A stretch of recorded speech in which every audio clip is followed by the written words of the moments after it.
સત્તાધાર વિવાદ મામલે નવો વળાંક સામે આવ્યો છે। શ્રી જીવરાજ ચેરિટેબલ ટ્રસ્ટના નરેન્દ્રબાપુ સોલંકીનો લેટર સોશિયલ મીડિયા પર એક વાયરલ થયો છે, જેમાં જીવરાજ ચેરિટેબલ ટ્રસ્ટના પ્રમુખ નરેન્દ્રબાપુ સોલંકીએ વિજય બાપુને આ પત્ર 22 ડિસેમ્બર 2024ના રોજ લખવામાં આવ્યો હતો, જેમાં લેટરમાં 10મા નંબરના મુદ્દામાં સત્તાધાર ટ્રસ્ટ તેમજ ગૌશાળા ટ્રસ્ટમાં નરેન્દ્રબાપુ સોલંકી પણ ટ્રસ્ટમાં સામેલ કરવામાં આવે તેવી રજૂઆત કરાઈ હતી।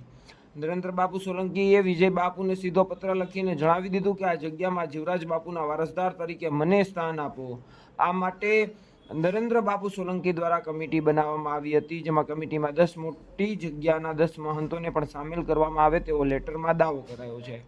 11મા નંબરના મુદ્દામાં સ્પષ્ટ ઉલ્લેખ કરાયો છે કે વિજય બાપુ જો આ 11 મુદ્દા ઉપર હા પાડે તો નીતિન ચાવડા, વસંત ચાવડા, મિલન બારોટ, ચિમન ટાંક અને હરીશભાઈ નાસિક સહિતના લોકોને બોલાવી તાત્કાલિક પ્રેસ કોન્ફરન્સ કરી શકાય।